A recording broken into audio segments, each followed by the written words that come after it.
सीधे रुक करेंगे देहरादून का, जहां पर कुलदीप हमारे साथ जुड़ चुके हैं। कुलदीप के साथ उच्च शिक्षा मंत्री धन सिंह रावत जी हैं। कुलदीप, आप तक आवाज पहुंच रही है मेरी? देखिए, बिल्कुल आपकी आवाज मुझ तक पहुंच रही है। कल मंत्रिपरिषद की बैठक हुई थी और उसमें तय किया गया था कि सभी जो मंत्रीगण हैं वो आज से अपने विधानसभा स्थित कार्यालयों में बैठेंगे, लेकिन उससे पहले सैनिटाइज भी उनके दफ्तरों को किया गया है। हालांकि सीमित संख्या में ही कर्मचारी मौजूद रहेंगे। तो इस वक्त मैं विधानसभा में हूं और हमारे साथ उच्च शिक्षा एवं सहकारिता मंत्री डॉक्टर धन सिंह रावत भी जुड़े हुए हैं। वो विधानसभा स्थित अपने दफ्तर में बैठे कामकाज वो निपटा रहे हैं, जो भी फाइलें हैं वो निपटा रहे हैं और जो भी दिशा निर्देश उन्हें देने हैं वो यहां से दे रहे हैं। उनसे हम बात करते हैं। सर, आज से आप लोगों ने बैठना शुरू कर दिया विधानसभा में, लेकिन सोशल डिस्टेंसिंग और जो भी एहतियात बरतने हैं, सबसे पहले उनको लेकर कैसे एहतियात बरत रहे हैं आप? देखिए, सबसे पहले तो मैं जी न्यूज़ का आभारी हूं कि आप इस पूरे जब से लॉकडाउन हुआ है आपने घर घर जो है अपने टीवी चैनल के माध्यम से सारे समाचार दे रहे हैं। जहां तक ऑफिस खुलने का सवाल है तो भारत सरकार के एडवाइजरी के अनुसार कल हमारे मुख्यमंत्री जी ने हम सभी मंत्रियों को निर्देश दिए हैं कि वो कम लोगों को ऑफिस में बुला के अपना काम शुरू करें। तो आज से हम लोगों ने अपने अपने काम शुरू किए हैं और मुझे लगता है कि एक पॉजिटिव मैसेज पूरे प्रदेश में जा रहा है कि भाई सरकार रात दिन जो है इस महामारी में काम भी कर रही है और अपने जितने काम सरकार के हैं उनको भी पूरा कर रही है। सर, बात हायर एजुकेशन की करें तो अब ऑनलाइन पढ़ाई के लिए आपने दिशा निर्देश दिए हैं। दूसरे ये भी दिशा निर्देश दिए हैं कि किसी भी एम्प्लॉय की तनख्वाह कहीं ना कटे, तो उनको लेकर क्या फॉलोअप भी किया जा रहा है? कहीं ऐसे कोई संस्थान जो कि एम्प्लॉय की इस वक्त तनख्वाह काट रहे हैं? देखिए, भारत सरकार ने जितने भी विश्वविद्यालय हैं, जितने भी हमारे डिग्री कॉलेज हैं, जितने हमारे उच्च शिक्षण संस्थान हैं पूरे देश के, वो 15 मई तक बंद किए हैं। और चाहे कोचिंग सेंटर हो, चाहे कोई भी संस्थान हो। और हमारी सरकार ने भी 15 मई तक हमारे मुख्यमंत्री जी ने निर्णय किया है कि सभी शिक्षण संस्थाएं बंद रहेंगे।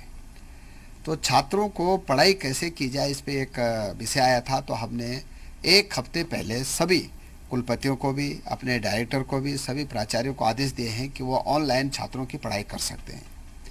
और मैं कह सकता हूँ कि लगभग 70% कॉलेजों में काम शुरू हो गया है। जहाँ नेटवर्क की प्रॉब्लम है तो वहाँ हम ई लर्निंग के माध्यम से भी पढ़ाई करा सकते हैं, हम एडोसेट के माध्यम से भी पढ़ाई करा सकते हैं।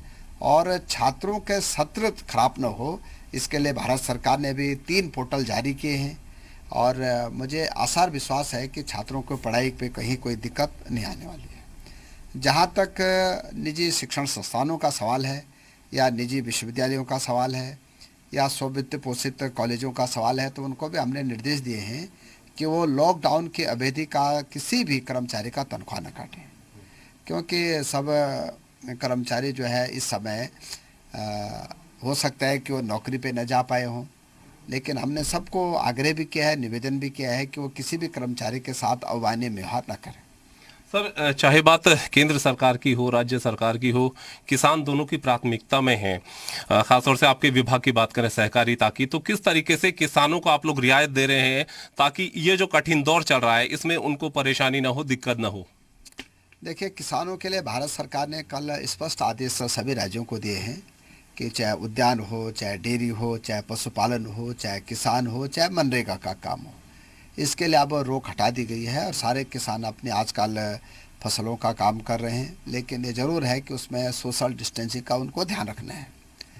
और हमारी सरकार ने भी 75% सब्सिडी में बीज उपलब्ध करा रही है। जहाँ तक आजकल हमारे उधम सिंह नगर, हरिद्वार ज़िले में गेहूँ कटान हो रहा है, तो वहाँ भी हमने 201 सेंटर अभी वहाँ बनाए हैं, कोऑपरेटिव के माध्यम से भी और मंडियों के माध्यम से भी। कल मंत्रिपरिषद में ये भी तय हुआ है कि 45 केंद्र अभी और खोले जाएंगे, तो वो भी हमारी सरकार ने तय कर दिए हैं। कहीं से भी किसानों को कोई दिक्कत नहीं है। और ये ज़रूर है कि हम लोगों ने एक बड़ा निर्णय लिया है कि जो लगभग 3.5 लाख किसानों ने हमारे कोऑपरेटिव से ऋण लिया था, उनको हमने 3 महीने के लिए बढ़ा दिया है कि अभी वो अगर किस्त जमा नहीं कर सकते हैं तो 3 महीने तक कोई भी उनको परेशान नहीं करेगा। सर, उद्योगों को लेकर एक बड़ा फैसला रहा है मंत्रिपरिषद का, तो किस तरीके से अब उसे इम्प्लीमेंट आगे करवाया जाएगा?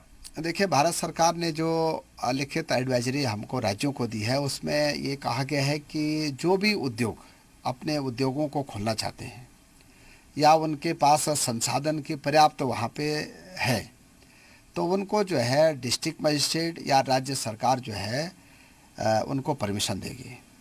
और कल मुख्यमंत्री जी ने सभी जितने भी उद्योग उत्तराखंड में उनको ये कहा है कि ऑनलाइन भी परमिशन ले सकते हैं, ऑफलाइन भी ले सकते हैं, और 20 तारीख से जो भी उद्योग अपना काम करना चाहते हैं उनको परमिशन दी जाएगी। सर, मंत्रिपरिषद की बैठक में हालांकि ये भी पहले माना जा रहा था कि कुछ जिले जहां पे कि कोरोना पॉजिटिव नहीं, कोई भी मामला सामने नहीं आया है, तो वहां रियायत दी जा सकती है, हालांकि वो नहीं देखने को मिला।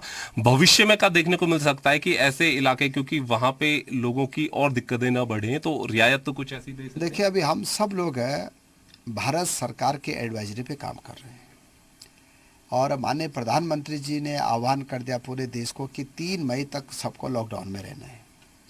तो मुझे लगता है कि 20 तारीख के बाद भारत सरकार के कुछ लिखित जो भी आदेश आएंगे उसके अनुसार काम किया जाएगा। लेकिन अभी यह है कि 3 तारीख तक सबको जो है इसी व्यवस्था में रहना है जैसे आज तक रह रहे हैं लोग। और मुझे लगता है कि अच्छा भी है कि हमारे राज्य ने काफ़ी इस पर कंट्रोल किया है। मैं अपने प्रदेश की जनता का भी आभार व्यक्त करना चाहता हूँ कि उन्होंने, प्रधानमंत्री जी ने जो भी उनसे आह्वान किया या हमारे मुख्यमंत्री जी ने किया, उन्होंने अक्षर से उसको पालन किया है।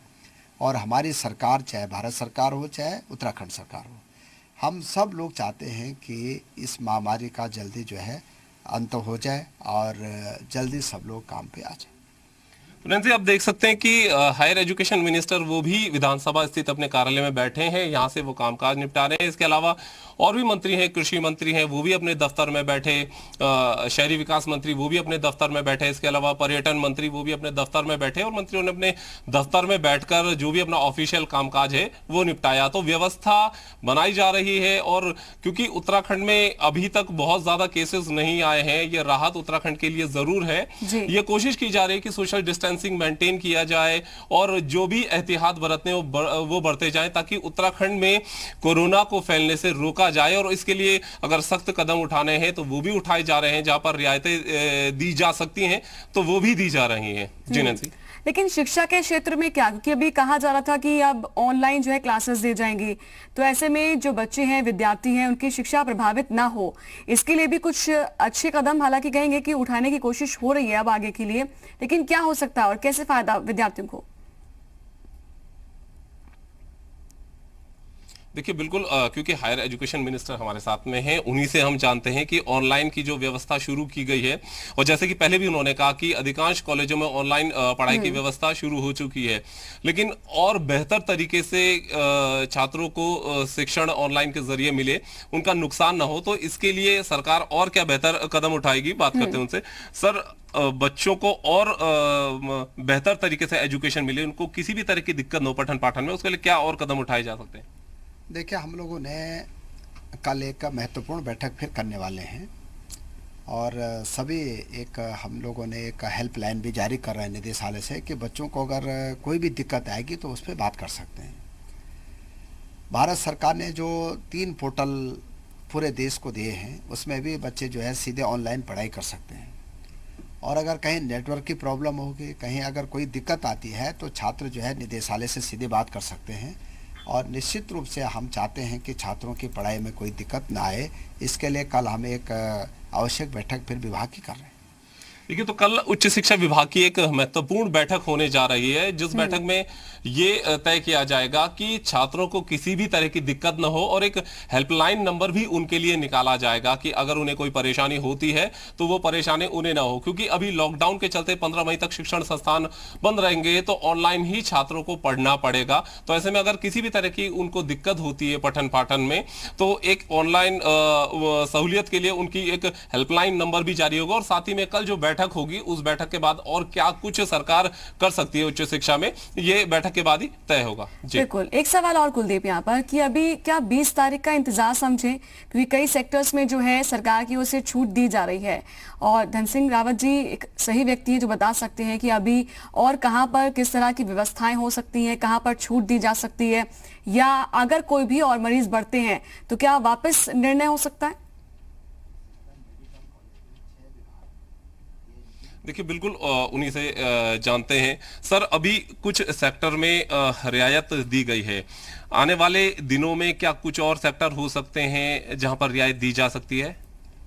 देखिए, निश्चित रूप से भारत सरकार सभी मुख्यमंत्रियों से भी बात कर रही है, सभी चीफ सेक्रेटरी से भी भारत सरकार लगातार संपर्क में है और काफ़ी चीज़ों पे रियायत दी गई है।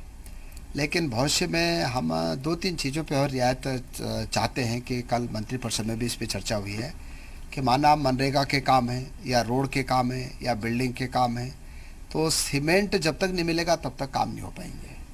तो हम लोग भी व्यवहारिक पक्ष से देख रहे हैं कि भारत सरकार को लिखेंगे कि क्या इस पर रियायत दी जा सकती है। अगर भारत सरकार देगी तो फिर करेंगे, लेकिन ये ठीक है कि भारत सरकार ने जितनी रियायतें दी हैं वो हमारे राज्य के लिए काफ़ी पर्याप्त हैं, क्योंकि हमको असली रियायत कृषि क्षेत्र में चाहिए थी, मनरेगा क्षेत्र में चाहिए थी। हमको जो है जो रोज़मर्रा के लोगों के, चाहे दूध का काम हो चाहे पशुआहार का काम हो, इन सब में अब भारत सरकार ने रियायत दे दी है। और अगर कोई ज़रूरी होगा तो भारत सरकार से हमारे मुख्यमंत्री जी खुद बात करेंगे। तो देखिए, जो आवश्यक वस्तुएं हैं उनमें तो जी। रियायत जरूर दी गई है, लेकिन जिस तरीके से कंस्ट्रक्शन, रोड कंस्ट्रक्शन की बात हो रही है वहां पे, क्योंकि अगर रोड कंस्ट्रक्शन की परमिशन रहती है तो उसमें सीमेंट की जरूरत भी होगी और भी आवश्यक जो मटेरियल होता है, चाहिए होता है, उसकी जरूरत होगी। लेकिन अगर वहां वो दुकानें बंद रहती हैं तो उसका सीधा असर पड़ेगा, यानी वो काम पूरा नहीं हो पाएगा। तो इसलिए सरकार, राज्य सरकार जो है वो केंद्र को एक पत्र भी लिख रही है इस संबंध में कि इस दिशा में और क्या रियायतें मिल सकती हैं। अगर ये रियायतें मिलती हैं तो वो काम जो भी होने हैं, चाहे वो कंस्ट्रक्शन से जुड़े हुए हो, फिर वो काम हो सकता है। लेकिन उसके लिए जिला स्तर से, यानी कि केंद्र सरकार की जो गाइडलाइंस है जरूर उसको जी। भी अपनाना है और जो अभी परिस्थिति है प्रदेश की उसके हिसाब से आगे बढ़ना है। शुक्रिया आपका कुलदीप, ये जानकारी देने के लिए, और हमारे साथ धन सिंह रावत जी जुड़े, उनका भी शुक्रिया जी उत्तर प्रदेश उत्तराखंड के साथ जुड़ने के लिए। और फिलहाल